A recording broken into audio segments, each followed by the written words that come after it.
Okay. Okay. We're going to be learning the laws now of Kitzur on Shabbos. Laws from chapter 87 is dealing with the laws really of how one is allowed to deal with pets and animals on Shabbos, which is not as simple as one may think. And let's bring up the text. Hey, Aaron. Hold on, I'm just about to start.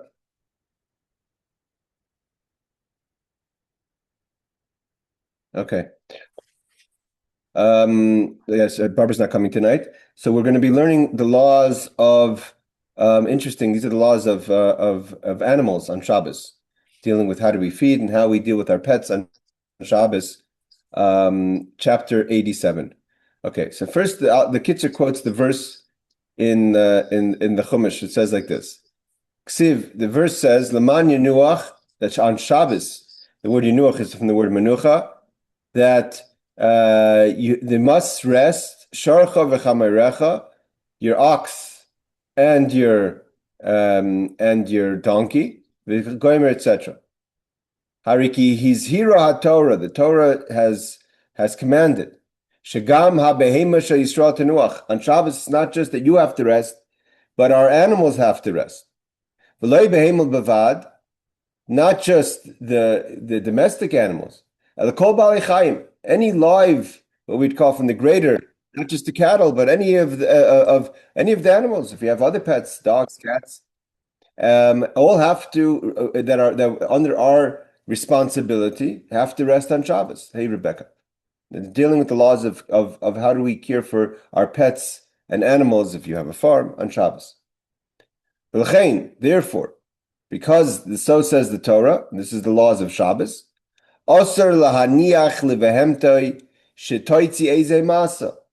A animal is not allowed to carry on Shabbos, just like we're not allowed to carry on Shabbos. An animal can't carry out a load on Shabbos. Shafilu yotze me'aleha l'reshus harabim. You can say, what do you mean? Even if I'm not carrying, my animal's carrying it. Even if the cow, so to say, were to walk out on its own to a public domain, carrying something, v'hoitzia masa, and is carrying something, over who, the owner, obviously not the cow, aleha mitzvah Torah, you transgressed a positive commandment. I mean, there's no transgression. We have positive commandments and negative commandments. It's you transgress the positive commandment of your animals resting on Shabbos, because by allowing your cow to walk and carry, or any animal that belongs to carry on Shabbos in a public domain, you're not fulfilling the biblical commandment, the positive commandment of the Torah that your animals should rest. Now, what is included in this? Right? We know today a lot of animals have different things that they walk out with, leashes.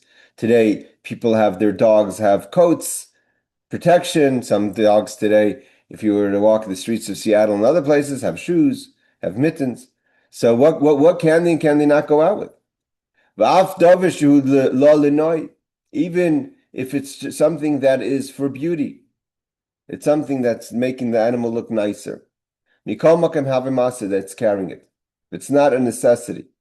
But if there's something that is required for the animal's health, for instance, kamoi eged tachboishe shalamaka, a bandage on a wound, muteris latzis, but then surely the animal could go out with that. Now, this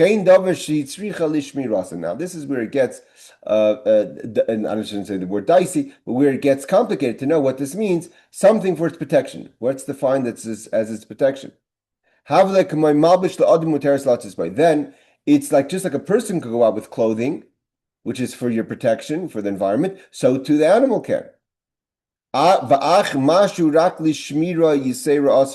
if it's just for added protection, not really necessary, we're just being a little bit aggressive in our protection for the animal, then it's prohibited.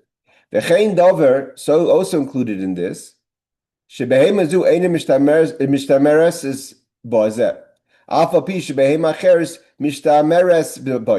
also, It depends on who's the animal that's wearing it. There are certain things that for this animal, it's not a protection, even if it would be a protection for another animal. But if it's not a protection for this animal, then it's no longer then this animal cannot wear it and take it out in the public domain on Shabbos. Havila legabi behema zu, for this animal, it's a masa, it's something that's carrying v'asr and prohibited. This creates a lot of questions because we don't know. There's a lot of people today are, you could say a coat. Let's say the coat in the weather. We're going to learn that if certain things that keep an animal warm, for like donkeys that are cold. So one could argue if maybe, but that can they walk out with the mittens on their paws today that most dogs don't walk out with, and that's like something extra. That's definitely called an extra protection or a beauty thing. These fall under these questions. Okay, let's first learn the footnotes. He quotes the verses in Exodus, meaning in Shemos 23:12. Footnote number 2. So he says like this, because even if the animal went out on its own into public domain carrying the burden, you have violated a positive commandment of the Torah. Now he says like this, although the animal may be permitted to do a melacha work of its own violation, such as eating growing grass, that's what we're going to learn about, you must not allow it to do a melacha which is not of its own will. Now he's like this, to put an animal, and we're going to learn, to have an animal, we have to remember something. When it says that an animal has to rest, it's not just that the animal can't carry. Animal can't do any work. Just like you have to rest on Shabbos, you have to allow your animal to rest on Shabbos. The animal is not allowed to work on Shabbos. You rest, your animal rests. That's what the pasuk says. So what about grazing and eating grass? So that is not a malacha. We're going to learn that actually it's easier for the animal to eat grass that's still connected. So though you're going to benefit from it because it's so to say your natural mowing, it's mowing the grass, but that's what the animal it's doing for its own eating. It's not doing it for malacha as a work. But he says so that is allowed, but like eating grass because it's doing it on its own. You're not forcing it. But you're not allow a malacha. You must not allow it to do a malacha which is not of its own will, such as carrying of a load. An animal didn't put the load on itself, and therefore he quotes the Mishnah Brura that says that you have to be very careful. It can carry something on behalf of the person on Shabbos. Now again, it can't even do things within a private domain that are considered malacha, considered work. It's not just the public domain. Aaron, you wanted to ask something? Yeah, okay. One of our friends in college, totally blind, he got his eyes removed because of a disease. Now he's fine, but he uses a seeing eye dog 24 hours a day, except on Shabbat. He takes off all the gear and gives it a day off and uses a cane and then relies on some people to help him, depending on where he is. But if he knows the area, the cane's okay. But only on Shabbat. But let me just ask you, if it was for medical reasons that you have the dog, for whatever the medical reason is, can they work? I mean, some of them have to protect you in case you have a seizure and stuff. Oh yeah, no, for sure. Because listen,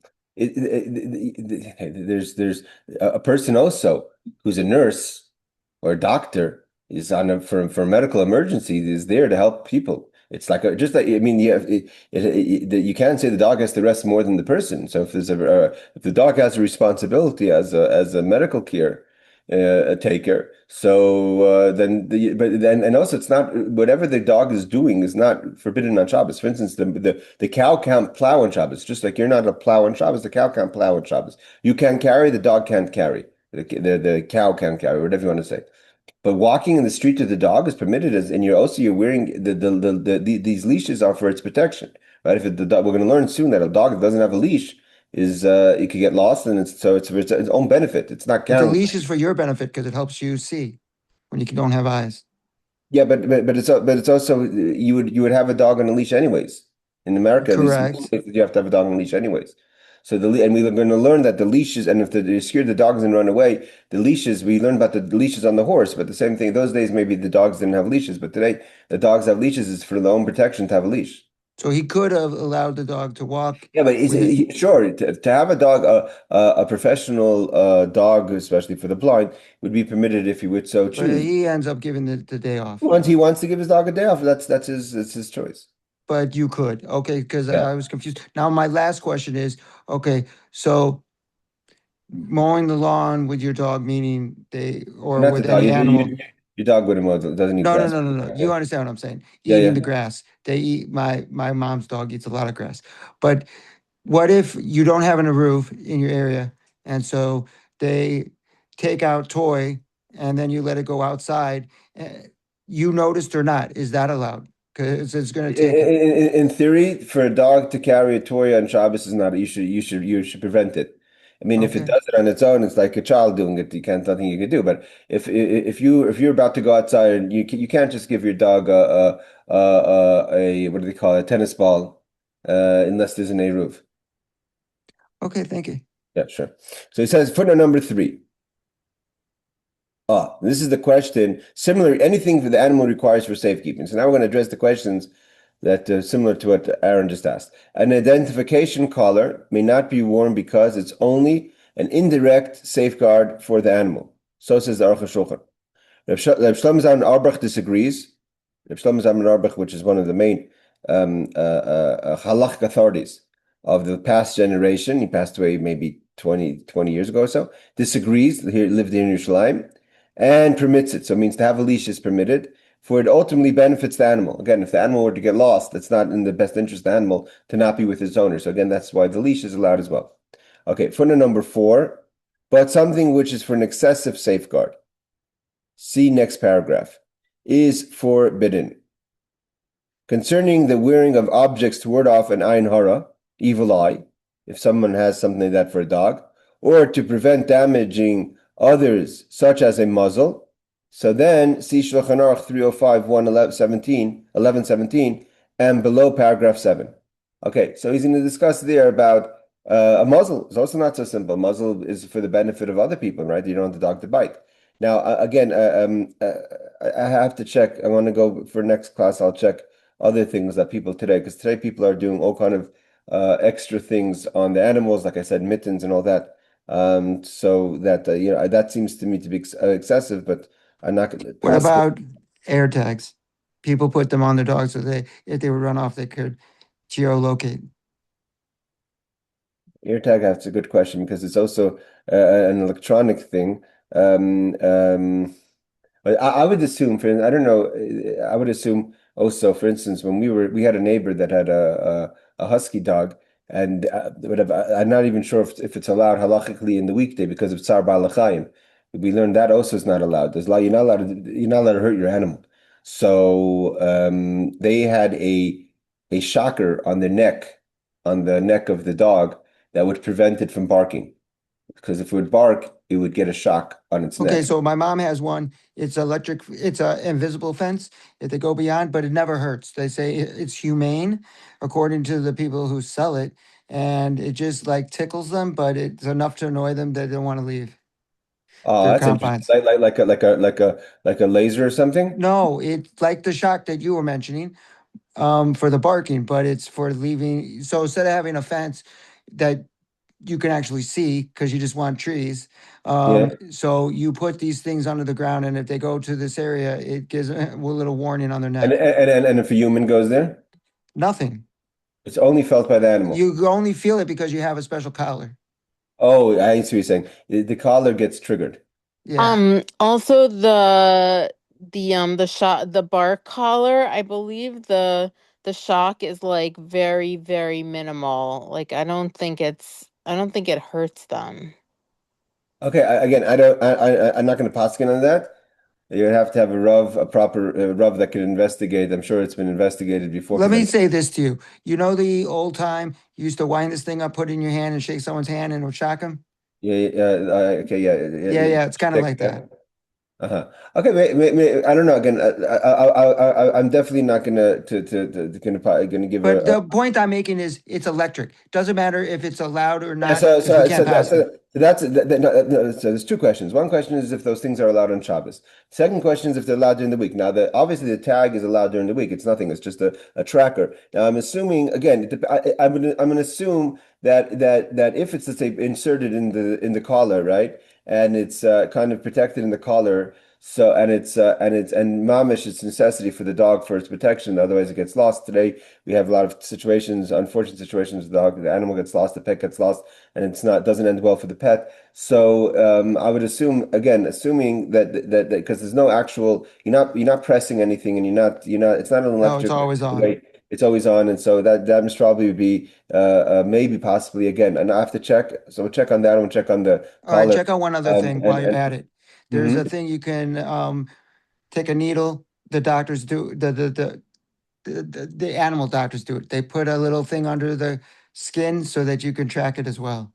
If you didn't want to use Yeah, the that I'm assuming would be even more permitted because it's mamish on the goof. But let's see. Okay, now he's going to get really into the questions that we're talking about now. He's really going to get into the next section is about horses. Those days again, those days you have to remember in the times of the Kitzur Shulchan Aruch, I don't believe dogs were leashed. Maybe they were maybe the wild dogs had chains around their neck, not to hurt people. The watchdogs, but person walking in the street. It's probably those days, at least maybe in the shtetl, in Eastern Europe, maybe it was less common to have a leash on the dog, maybe in more the metropolitans in Paris and stuff like that. But what we definitely had was different kind of horses had their leashes. Now, evidently, I'm not an expert of horses, and I'm trying to figure out the difference. But there's a difference between a halter and a bridle for a horse. And in my checking of the pictures, they don't seem to be that different. They seems to, because he brings down in halacha now about that. It seems I'm assuming it looks like from over here that the bridle is one. The halter is just kind of on the face, and the bridle has the front part over here on top. This is more secure. It no, seems like the one goes in the mouth, so when you steer it, and I one see. it doesn't go in the mouth. Just like a leash. It's the leash without the thing in the mouth. You see the picture with the brown guy, and you see that little thing sticking out of his mouth, like the second I row, see. third one, This one over here. which I can't. If you Over here. no, Over they're here. below Over it. here. Yeah, but also below it. You see it close up. Yeah. No, not that one. This one Yes. over here. Okay, I see what you're saying. So there's that's the bridle. That goes inside the mouth. So when you pull on it, he knows to stop. And when you turn it right and left, he Okay. knows to turn. But the other one doesn't have that thing inside the mouth. And then you could just when you're with a kid and he goes on those donkeys at Purim time or whatever, and hmm then they're dragging them around. So they hmm wouldn't have the brittle.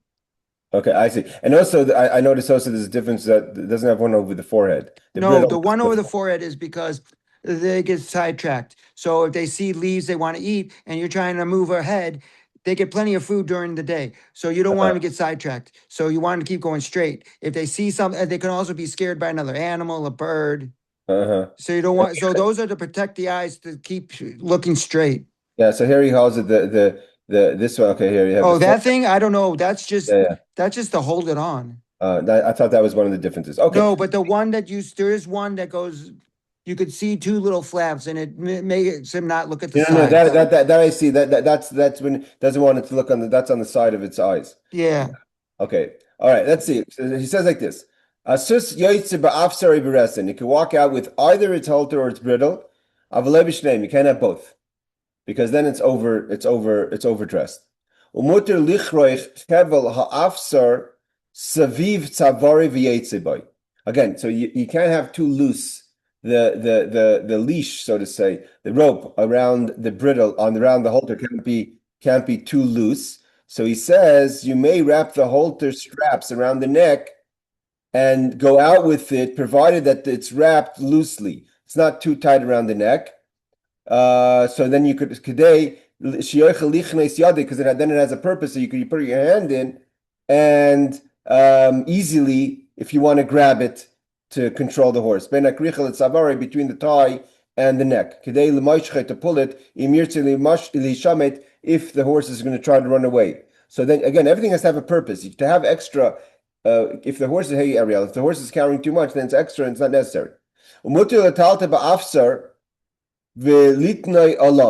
Okay.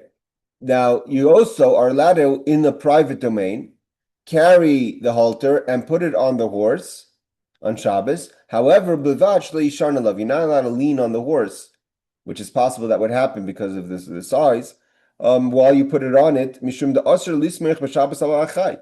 You are not allowed to lean on an animal on Shabbos. Okay, so we'll see the footnotes that gives more detail. Aval chamor, but a donkey, lo yetzi beresin shel barzel, cannot walk out with an iron bridle. When it comes to chamor, a donkey, that's just added protection. Now, shor v'para, what about a cow and an ox? That you don't generally have to watch them. Right? We know that even in Eretz Yisrael, in the north, anyone who goes to the Golan Heights or parts of the Galil, the horse, the donkey, the cows are just walking around. We don't have the same protection like we do for the horse that would run away. Assume latzis bechevel savisavar. You're not allowed to put any leash around the cow because it's not necessary. Elim regilin livroich, unless this specific cow is misbehaves and is always running away, so therefore it always has a leash, so you're allowed to have the leash on it on Shabbos. Im kosher chavel befi asus harizem masa. Now, if you're just to, he says, it seems like what I understand from here is if you're just to tie a rope around the mouth of the horse, like to schlep it, to carry it, that's just a waste. Why? Because if it doesn't work. Why not? If he knows how to get out of it, easy, and he's just going to get out of the rope and run away. So you're just going to end up holding a rope. It's not like a proper halter, which has proper straps. Which is around the head, not just around the mouth. Okay, so if you can try to walk with something that is just tying a rope around the mouth of the horse, that's useless, and therefore it's not necessary, and therefore it's not allowed on Shabbos. Okay, let's see the footnotes over here. 6 is like this. You're not allowed to wear both. Why? You can't have both a bridle and a halter. So he says why? Since one is sufficient. So says the Mordechai. Number 7 is. Okay, you could tie the strap around its neck, provided that it's loosely, so your hand could get in between. If it was too tight, you couldn't get your hand in if you needed to run away. It says this is based on the ruling of Tosfos, Rabbeinu Yeruchim, and the Bach, which we learned about. However, Rashi and Ran disagree and allow even tight-wrapped, if that is the ordinary mode for wearing these straps. Again, if that's the way they wear them, then you could do them properly. It seems like we're not actually talking, it says straps here. And here it's on top, it says the halter straps. And here it says the chevel. Okay. Severed savaroi. I thought it meant maybe around the extra part of the rope. It seems over here it could even be the straps that we saw in the picture have to be loose according to the Tosfos. Okay. Footnote number 8 is you could handle the halter, but you're not allowed to. It's forbidden to lean on any animal on Shabbos. See Rashi Masechtas Beitza 19a and Shulchan Aruch 305 about the prohibition of leaning on animal on Shabbos. Footnote number 9, is it in this halacha? Hold on. No, it's the next halacha. Okay. What's the difference between leaning and hugging? Like sometimes you hug your pets, like especially a horse. You pet it, you hug it. We have to see more than what he's quoting over there from Sechta. It seems, but the word over here is lismoich. The word saimach means like you're supporting yourself on the animal, leaning on the animal. Hugging is different than leaning. Doesn't say you can't touch them. Obviously, you're touching the horse when you're putting doesn't say you can't pet the horse or touch the horse. It says you can't lean on the horse. Or surely you can't ride on the horse in Shabbos. So that would be if you're finding support on the animal, because then what happens is the animal is working for you. It's part of the prohibition of work. When you're hugging, it means if you're supporting yourself on the animal, then the animal is becoming like a workhorse for you. You're getting support. All right. Let's see further. Sus v'chein shar behemes lo yotze b'mardas. Okay, now we're again. You have to remember what was the Gemara? The Gemara says Rebbe Lezer ben Azariah. The Gemara on Shabbos, one of the longest tractates of Talmud is the Gemara of Shabbos that deals with the laws of Shabbos. Is about 157 pages that deals with all these laws. This is a whole chapter dedicated to animals, and there was a story there, a law that's brought down that Rebbe Lezer ben Azariah disagreed about ribbons. Some people like to dress up their animals. Their cow went out with a ribbon or so. If you're allowed to wear those things on Shabbos. So here he says, again, this is like a question, like, people have all kind of stuff on their dogs.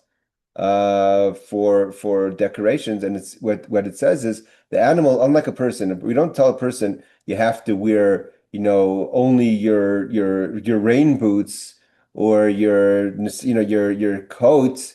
You can wear nice clothing on Shabbos, right? The people have special, beautiful Shabbos clothing. But it seems that with the animals, they can only wear things that are necessity to walk out with. Otherwise, it's considered carrying. Basically, maybe the halacha doesn't subscribe to the idea that the cow is on board with the ribbon. For the cow, it's a stress. You like it, but who says the cow likes it? But either way, so here, what about a mardas? A mardas is a saddle, a pack saddle. A pack saddle, if I'm not mistaken, is one of these guys, which is more than just a regular saddle. Okay.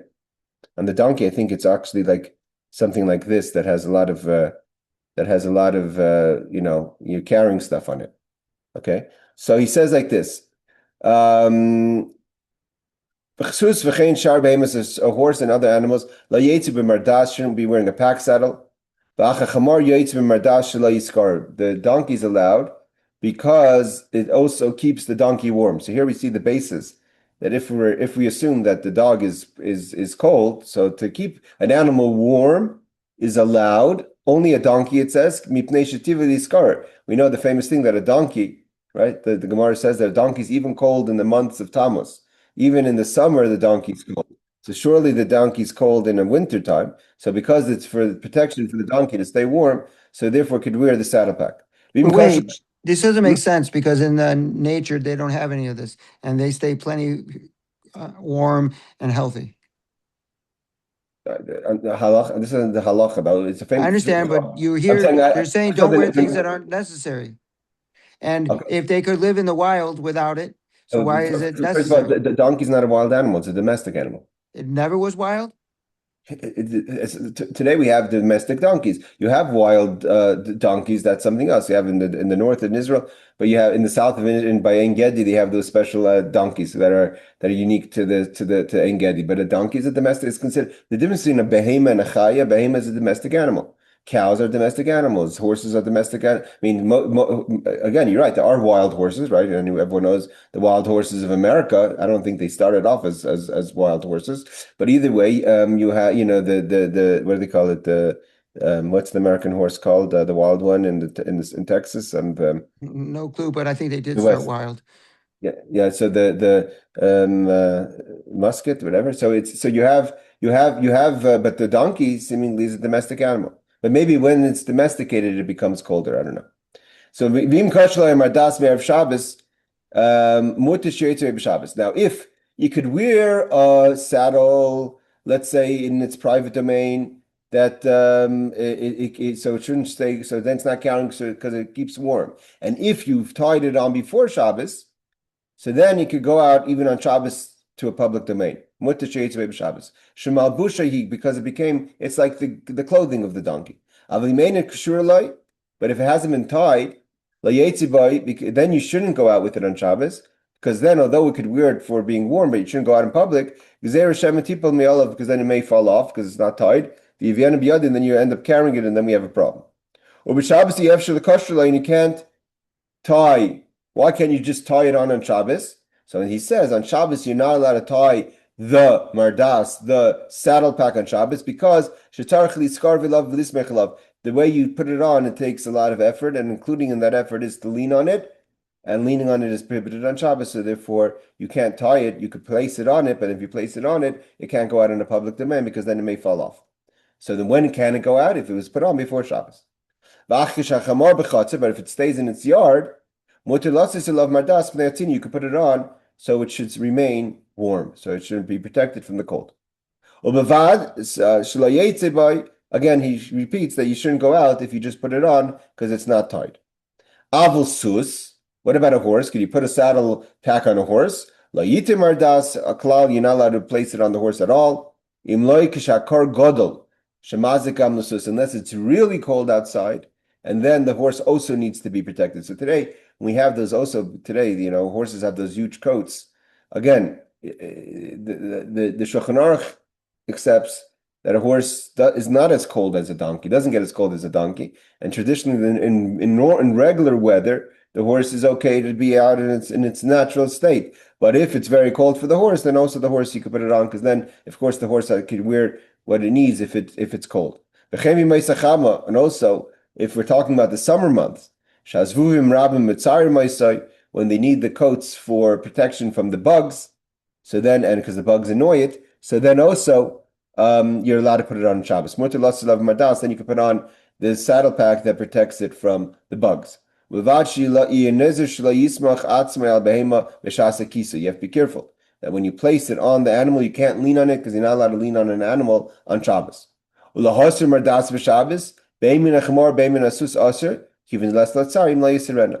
about if you want to take off the saddle pack on Shabbos? So he says one is not allowed to, because it's okay for the horse or the donkey to remain with it until after Shabbos, because it's not tzar b'al chaim, it's not pained to have the saddle on it. So therefore, it's not necessary for you to take it off, and therefore untying it and leaning on it would the chances of leaning on it are prevent you from taking it off on Shabbos. And it's not a necessary work. Again, you could put on it if it's cold, provided, he says, this is permitted provided you do not tie it. We're talking about the donkey. Okay. 10. You may not perform a bothersome activity which is unnecessary. So this is something that's difficult to put on a saddle or to take off a saddle, and to do it on Shabbos is not necessary, therefore you're not allowed to do it. Okay. What about bells? Some cats have like little bells, or animals have bells on their necks. So it says, Asr latzes bezug, an animal may not wear a bell on Shabbos. Even if you've made it so that it will not ring, it's been plugged. And even if, hold on, Rebecca, even if there's an Erev, rak bechatzer muter shi'aleh, only in the yard. And if it's not plugged, and then it makes sound, then it's not allowed even on Shabbos, even in the private domain, even in this courtyard. Yes, Rebecca. So, like, a lot of dogs wear like a name tag, like plus a bunch of other things, and it's not a bell, but like when they walk, it makes like a jingling noise. So, are you saying that that's not allowed on Shabbos? It seems like not. I mean, it's about it says like this. If we look at footnote number 11, the bell makes it appear as if the animal is being taken to the market. The idea of the bell was, I guess, that the problem with the bell is that we're going to see. Now we're being introduced to a new problem with the animals. But it's not a bell though. It's just like it says their name in Jingle. case they run away. It's just a In case, jingle. right, in case they run away, this way, like people know who they belong to, so they could be returned to their owner. That's the name tag. Oh, if it's a name tag that is not designed to make noise, it just happens to make noise, that's something different. People's shoes make noise. But if it's the reason it seems like they had a bell was when someone would go to the market to sell their cow, so to draw attention, save time, Right. they would start walking the animal to the market, and their jingle, and people could pay attention, and then they could save the effort of going to the market. Someone could run over and say, "Oh, you're selling this cow? How much does that?" So it was part of the process of selling the cow. So that's different. Metal plate. Okay. So Danny's saying about a metal plate as the name tag, that's different. If it's there, just it happens to be a metal plate and it happens to make a sound, that's different than a bell that's placed there for the purpose of identification of sale. Therefore, he says first of all, to carry it outside is not necessary, and even inside, the bell is something that's prohibited on Shabbos. We're going to learn that things that are connected that may lead people to believe that you're in the process of selling the animal, that's not allowed on Shabbos, because it's something not Shabbostic. It's something you do in the week. It's a weekday kind of activity. It's part of kind of the labor and kind of could bring attention. And of course, you don't want to be involved in business on Shabbos. Okay, let's go for footnote number 12 is Okay, so why can it have, so the bell going outside is, it's like this. Even in the city where there's an Erev has been established, it's forbidden to let it go out with the bell. Why? Because the bell makes it appear as if the animal is being sold in the market. Okay. That's with the jingle, without the jingle. Now, what about having the bell that's not plugged in the private domain? You're not going out to the market. He still says you may not cause musical sounds to be made on Shabbos. So the Magen Avram says that even in your private domain, in the yard, you can't have a bell that's making noise because it's making sounds on Shabbos. Again, the making sounds on Shabbos is a proper bell. A metal plate, I don't think would be included in that. I don't think so. Okay, let's go a little further. Now the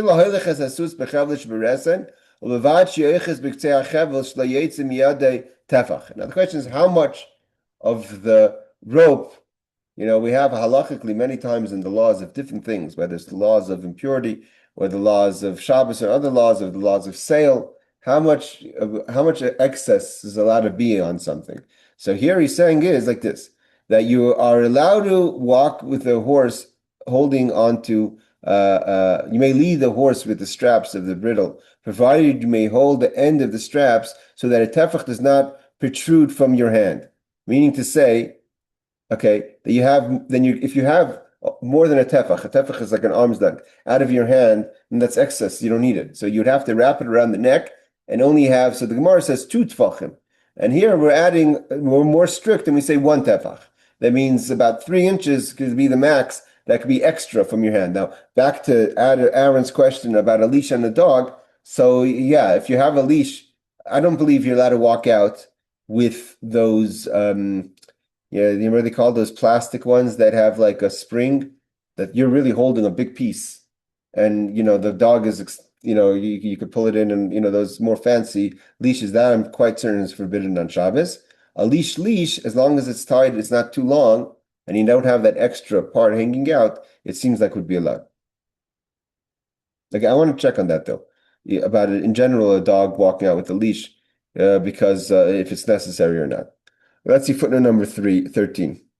Could be a dog can't be leashed on Shabbos, just a regular dog at all, unless it's for Tzava Chaim and has to go out for the restroom, etc. But let's see footnote number 13. The Talmud Masechet Shabbos 54 prohibits holding the strap only if 2 tefachim protrude, because then it's not considered as part of the halter, it's just extra. However, we have accepted a more stringent prohibition and do not allow the strap to protrude even 1 tefach. Again, a tefach is 3 inches, to about 3 inches. 2 tefachim would be about 6 inches. So to have 6 inches of extra space is what the Talmud says. We're more stringent to say no more than 3 inches. Again, this is because the horse needs the rope, otherwise it runs away. And I would assume the same thing applies to the dog. And I'm sure this is a question because it happens all the time. To walk out with the leash is okay as long as you don't have the extra. But I'm quite certain that those fancy leashes, the heavy plastic or whatever is metal that has that whole wind system, that you're carrying, not the horse. You're carrying, not the dog, you're carrying extra weight. All right, 14. Sorry, let's continue. V'gam lo yagia chevel sheben yadi lebehema ad tefach samach la'aretz. You have to make sure that the rope that's between you and the animal is not like extra, just hanging, that it's even within 3 inches of the ground. If it's very long, then just tie it around the neck, so that it means you only have the amount of rope that's necessary. Just to have a lot, it means a person can say, okay, I'm not allowed to have out of my hand more than 3 inches, then I'll just hold at the end and it's me dragging on the floor. That's not either allowed. So it has to be that the actual rope doesn't get within 3 inches of the ground, and at the same time doesn't have more than 3 inches outside of your hand. Okay, so footnote number 14 says, again, because to have the leash is necessary, but excess of the leash is not necessary. Since it serves no purpose for the animal, it is considered that the animal is carrying a burden. So this is about the animal. The animal, because at the end of the day, is the leash is on the animal. That's why I'm saying these pieces that you hold that have like a wind, that's you're holding, and you're not allowed to do that in Shabbos. Okay, shtei behemes a yoiser, shein kshur zu b'zu. What about 2 animals that are tied together? Means you have like one animal is tied to the next animal, is like a caravan of the way the Arabs, if you go to the Bedouins, walk with camels, right? So you have all the camels attached to each other, and the lead camel is the one you're holding its leash, right? So the animals are tied together. Vuhu, the owner, the person, and you're only holding one leash, and then the rest of the animals are leashed together and they follow each other. You're not allowed to do this on Shabbos, even a city that has an Erev, and I'm seeing the reason is because it appears that the animals are taken to the market. And again, the impression that you're taking the animals to the market is not allowed. Now, anyone who's been to the Jordanian's desert or the other parts where the Bedouins are leading the camels, it's not just for sale, that's the way how they lead them. But it seems like it says that in domestic animals, then it seems like you're taking a caravan of animals for sale. But what if there's no market in your area, like New York, Brooklyn? There's no market to sell those animals. No, because for instance, let's say, are you allowed to be a dog walker on Shabbos, right? So, you have people have a job for being a dog walker. Could you, or let's say you own a whole bunch of dogs. And I don't know how they do it. I also assume they have like a general leash that's connected to a single leash, right? That they're I don't only, know. I don't walk dogs. I so I'm think saying sometimes you might be right, and sometimes they have individual ones. it's a good question about what do you do in a place where there's no market, but I think that's the halacha the way it was, and that's the way it remains. But he says, you could carry a whole bunch of leashes in one hand. So in the case where you're carrying a whole bunch of leashes, that's okay, because that's not as said before, that as long as it's not too long, it's not leaving your hand, it doesn't drag on the floor. But to have it like in a whole system where there's all the animals attached together, it may give off the impression that you're selling them. Again, what would be today? Okay, Aaron's asking a good question. What would be today if you're a dog walker or you have a lot of dogs and they have that kind of single system and it's obvious you're not going to the market because that's what would that fall under the same concern because the rabbis made that concern once upon a time and we remain. There's such a thing as a gezerah that remains even if it's not applicable to today. We learned that in the Gemara a Megillah that once you have a gezerah, once you have something that the rabbis are concerned, you can't just get rid of it because it may not be as applicable today. So that's one of the rules. But I have to check. I want to check on a few things with animals. I'm not an animal owner myself, so I'm less familiar with the laws about certain things that people have on the animals as far as clothing goes, as far as the leashes go, and as far as the tags go. And we want to check on the electric things that they have around the neck. I'm quite certain that for sure is not allowed on Shabbos. Even in the private, and I'm assuming, and I'm not sure it's allowed during the week either. All right, let's see further. A chicken is not a hen is not allowed to wear the strings that are tied for identification purposes. Where they put something on their feet that prevents them from breaking things, like glasses or so. But to tie their feet so they shouldn't fly, that you're allowed. So there's no necessary for the Torah doesn't find it necessary for it to have identification. That's not necessary for the chickens. And if you're having and for it not to break the kelim also is not necessary. But let me ask you this. I know in a farm, you put them on, they're not so easy to take off. And you would have to go through an entire flock of them. What are you going to do? You just leave them on. You're saying if they were on before Shabbos? Yeah. That's a good question. But I guess maybe you shouldn't have them on the week if you're having them on Shabbos. No, but you have to, because then how do you know which hens are which, or which are yours and which are your neighbors? You have a farm. Yeah, I hear what you're saying. I have to check. You have hundreds of them. That's a good question. I have to look into that. That's a good question. But here we're going into the next questions of Sar Bal Chaim.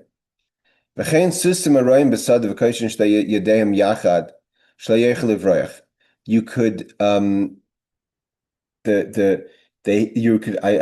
know how it popped up in my YouTube a horrible video of some person, a Bedouin, torturing having the legs tied of a camel, and it seemed to me very, very wrong.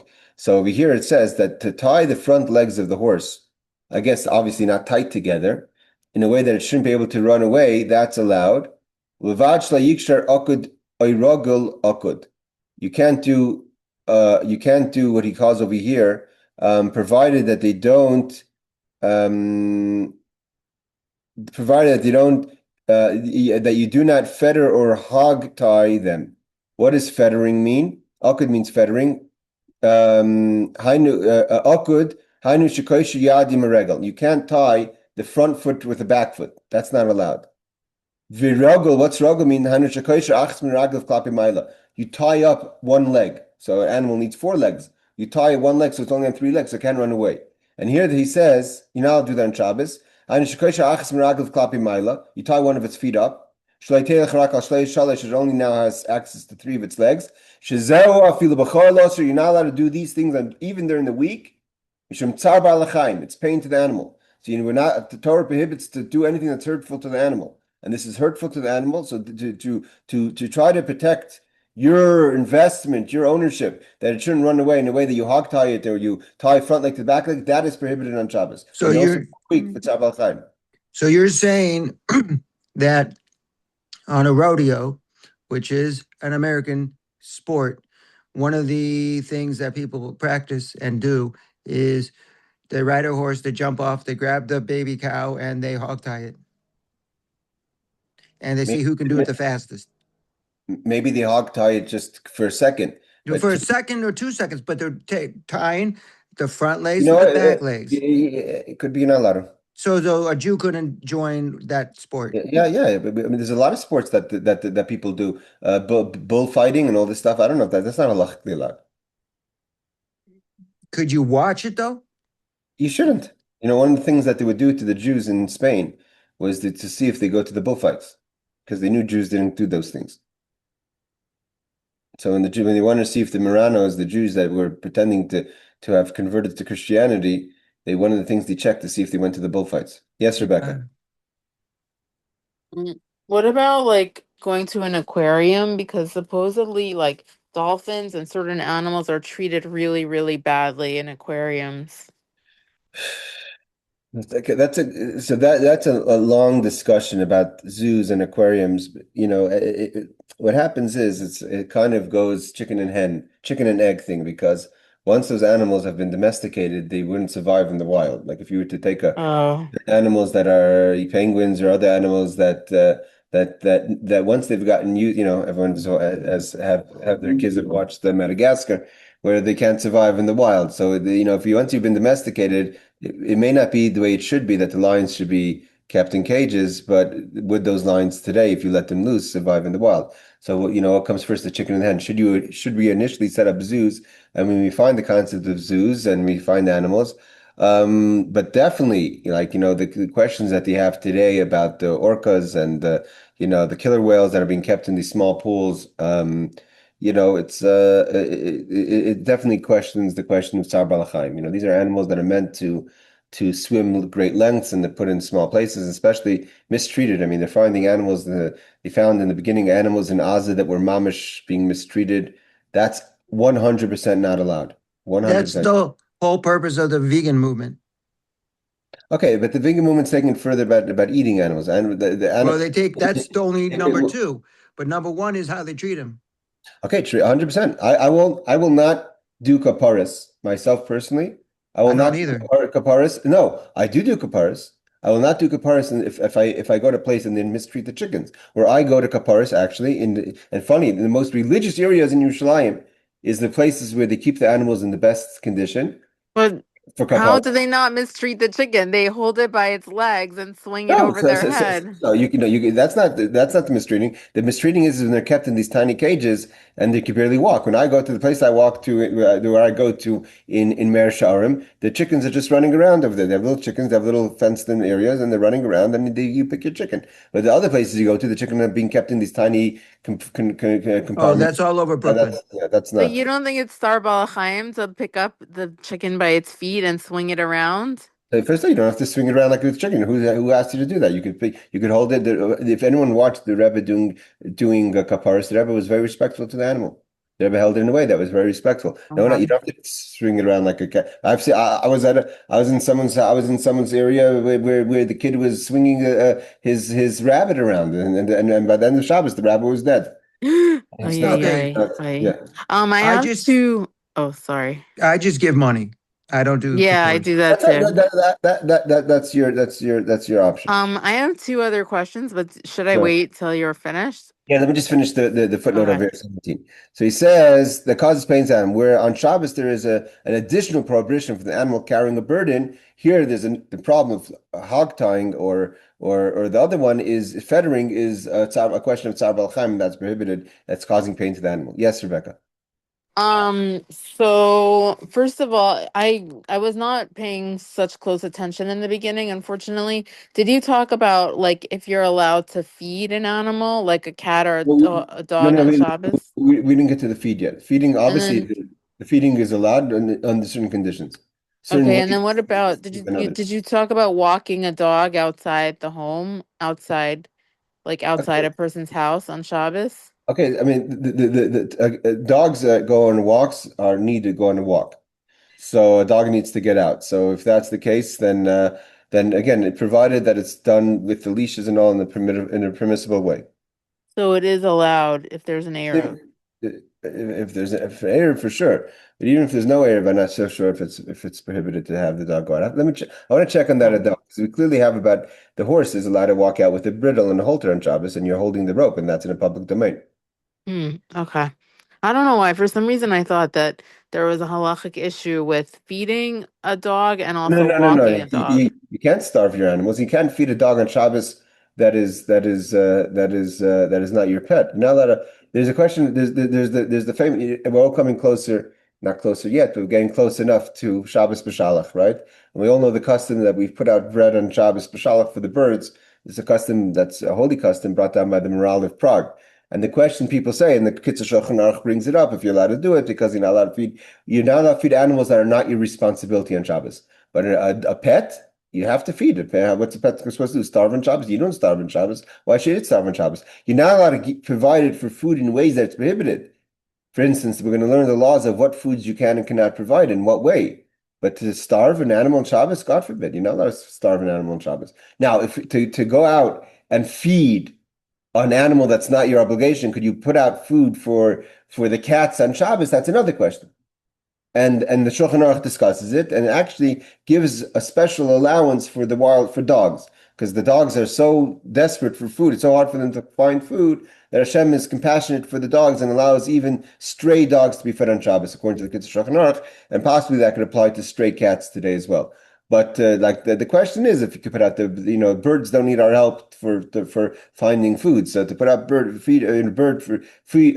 the birds that are not your birds, just the pigeons, that's another question where there comes up with the conflict about putting out food on Shabbos Shira. I might have been thinking about Pesach because a lot of dog food is chametz. Maybe that's what I was thinking of. So then you have to figure it out. You can't starve your dog for 8 days.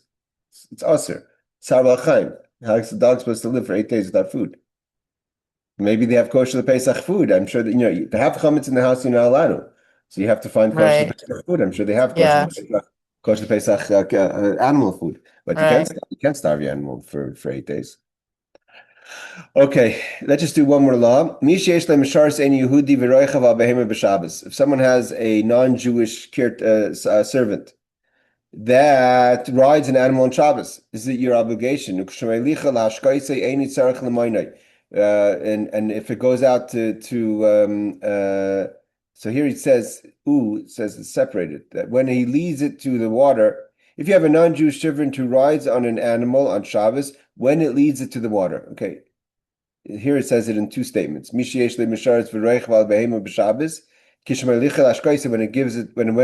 goes to take it to drink. It's not your job to tell the servant not to ride it on Shabbos. To ride on Shabbos is not a problem for the animal. The animal doesn't mind you. It's not considered that the animal is doing work by carrying a person. The law on Shabbos is that a person, the live people, a live person, carries himself or herself. So therefore, and the rabbi said you shouldn't carry live people on Shabbos. And therefore the rabbis didn't say that the animal can't carry live people. So that's not why we don't ride animals on Shabbos. A Jewish person is not allowed to ride an animal on Shabbos, and that applies even in an Erev. It's not about carrying outside.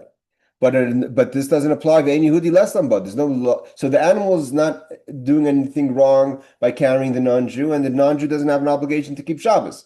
So in that case, it's not your job to tell the non-Jew that he shouldn't ride the horse when he's taking to drink water. You have to lead it, but the non-Jew is allowed to carry. You don't have to tell him, but you don't have to prevent him either. Even if they are to add a saddle or a blanket, which then you could say the animal is carrying, but in this case, they're connected more to the person than to the animal, and therefore it's not considered carrying on the Shabbos. But to add extra things, then it's already the animal carrying, and your animal has to rest on Shabbos. And we're going to learn in next week about the laws of milking cows on Shabbos and the laws of lending your animal to a non-Jew on Shabbos to do work if you know they're going to do work. Because if you own the animal, could you have a non-Jew do work with the animal on Shabbos? Okay, let's just do the footnotes on this one. I believe we're footnote number 18, which is it's only a rabbinic prohibition to carry on Shabbos, i.e., for a person to carry a living creature. So to carry something alive on Shabbos for us is rabbinic because a chai noises atzmai, live people carry themselves. Obviously, you can't carry a non-live thing, but a live thing you're allowed. But rabbis prohibited it, but the rabbis didn't prohibit it when it comes to animals. So it's not included when it says your animal has to rest on Shabbos. To add a blanket or a saddle is okay, i.e., the saddle or the blanket will be nullified to the carrier. Footnote number 20. In other words, the animal is considered to considered as carrying only the rider, because that's part. Just like you can't tell the non-Jew to take off his coat, right? Because if you're wearing a coat, then it's extra weight. That's part of the person is the clothing. So part of the person is the saddle. It's uncomfortable to sit on a horse without a saddle.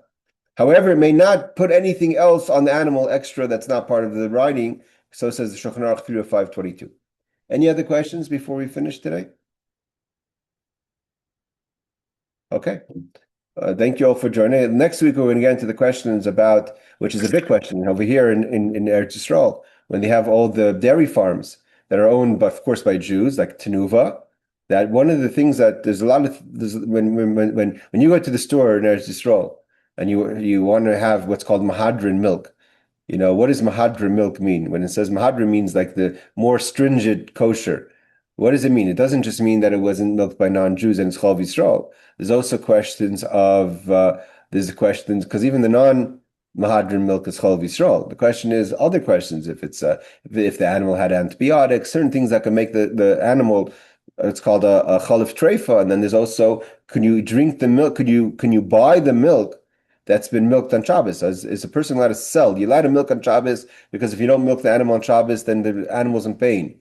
It's engorged. But are you allowed to then make money on that because by selling it? So that's all the questions that are discussed the next week, and also the questions that Rebecca asked about how do we feed our animals. But we have a lot to check up on before we get to next week's class on the walking of dogs, the different clothing or things that a dog or a pet can wear, including those about Tzar Balachim, about the shocking things, etc. All right, everyone. Thank you for joining the interesting class. Laila Tov. Thank you. Welcome.